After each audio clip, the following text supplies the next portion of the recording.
The people managing your life have already read this book. Your boss, your politicians, the people who control your salary, your opportunities, your future. They read it in private, they memorized it, and they made absolutely certain you never heard about it. It was written in 1513, banned by the Catholic Church, called the Devil's Handbook for 5 centuries. And here is the question that should make you deeply uncomfortable right now. If this book has been shaping the decisions of powerful people for 500 years, why did nobody ever hand it to you? By the end of the next 12 minutes, you will know exactly why, and you will never look at power the same way again. We are saving Rule 6 for last, because when you hear it, you will immediately think of someone in your life, someone you trust. The book is The Prince by Niccolò Machiavelli, 100 pages, written in exile, and it describes your world more accurately than anything published in the last decade. Before we get to the rules, one thing about the man that almost nobody mentions: Machiavelli was not a villain writing from a position of power. He was a civil servant who spent 14 years inside real power, negotiating with popes, kings, and warlords. He watched how they actually operated, not how they said they operated, how they actually did. Then the Medicis arrested him, tortured him, took everything. In exile, broke, finished, abandoned, he wrote The Prince. Not theory, not philosophy, a field report from someone who had been inside the machine and watched it run. So why would a man who was destroyed by power write a manual that teaches people how to use it? Because he believed the only way to protect yourself from ruthless people is to understand exactly how ruthless people think. He wasn't writing for tyrants. He was writing a warning for everyone else. The fact that tyrants read it first is not his failure. It's ours. Rule 1. The rule that gets Machiavelli called a monster for 500 years. It is better to be feared than loved, but never hated. Here is why this is psychologically true, not cynical. Love is conditional. People love you when things are comfortable, when you are useful. The moment they must choose between their own safety and loyalty to you, love loses every single time. Fear is more reliable, not because it is virtuous, because it operates on logic rather than mood. But Machiavelli drew a precise line.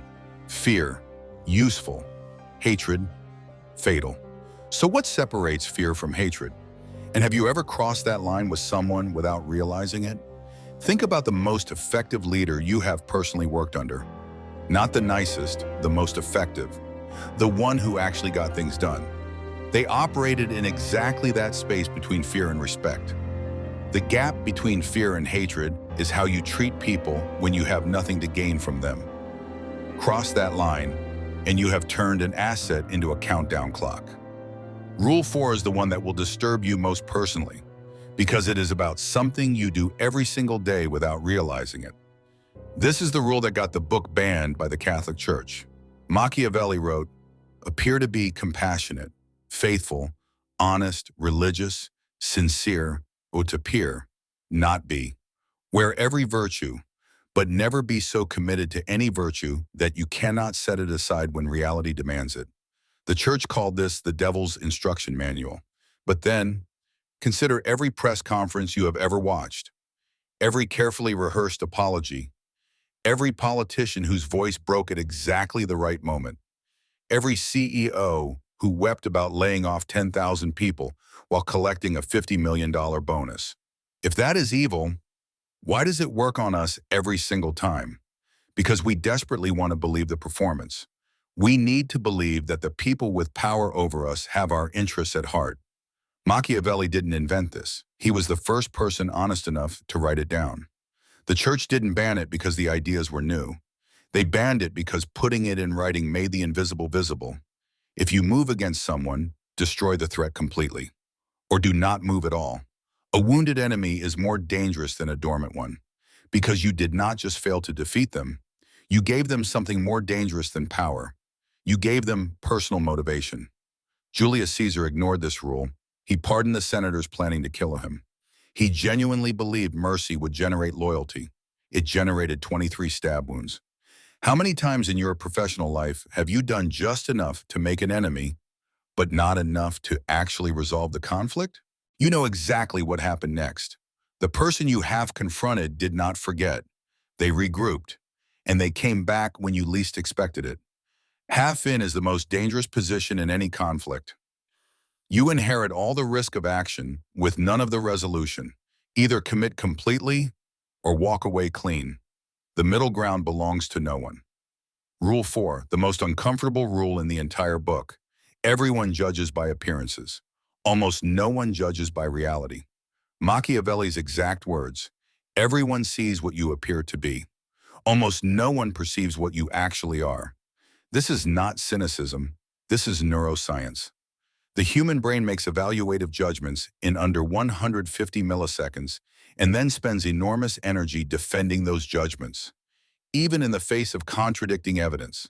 Think about the last person who got promoted over you. Was it because they were more capable or because they were more visible, more polished, better at managing perception? Your reputation is not vanity. It is leverage. The most capable person in any room is almost never the most powerful one. The most powerful person is the one who has mastered how they are perceived. Accepting Rule 4 requires accepting that perception is more powerful than reality. That is the most uncomfortable truth in this entire video. And it is completely, verifiably true. Rule 5. The one Machiavelli almost didn't include because it seemed too obvious. Never reveal your intentions until execution is already inevitable. The most dangerous moment for any plan is the moment before it moves. Before it is in motion, it can be stopped. Think loudly in private. Act suddenly and completely in public. How many plans have you shared too early and watched someone undermine them before you could execute? Information about your intentions is your most valuable strategic asset, and most people give it away for free in exchange for the temporary satisfaction of being taken seriously.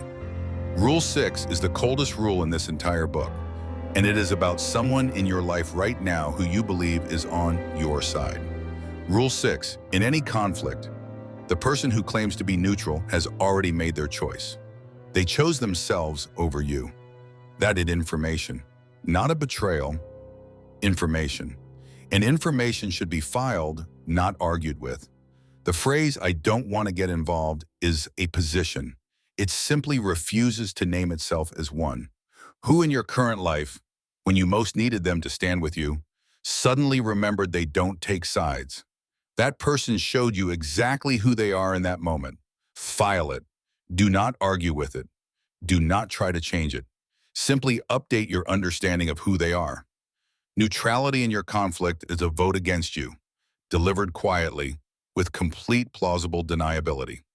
Machiavelli called this the most dishonest position of all, because it claims moral purity while taking no risk. Rule 7, the one that closes the book. Fortune favors the bold, but boldness without preparation is simply recklessness wearing ambition's clothes. Machiavelli described fortune as a flood river. In calm seasons, you navigate it. In flood, it destroys everything in its path. The only protection is building the levees before the water rises. The people who win consistently are not the most talented people in their field. They are the most prepared people who also have the nerve to act decisively when the moment arrives. Talent is table stakes. Preparation is the real advantage. Here is what almost no one talks about when they discuss the prince. Machiavelli was not a cynical man writing from a position of comfortable power. He was a defeated man who had watched good people with good intentions get destroyed by ruthless people with better strategy. His entire career, his entire adult life. He watched the virtuous lose. He watched the honest get crushed. He watched people who refused to understand how power actually operates get eliminated by people who had no such squeamishness. The real lesson of the prince is not become a ruthless manipulator. The real lesson is these rules exist. They are operating on you right now. The question is not whether you are willing to be ruthless. The question is, are you willing to see clearly?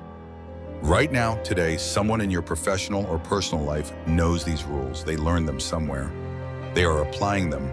The only question is whether you have been paying attention.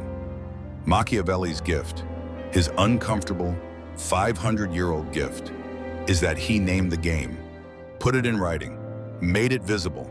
And you cannot protect yourself from a game you refuse to acknowledge is being played. The Prince was written for rulers. It reads like a field guide to every room you have ever walked into.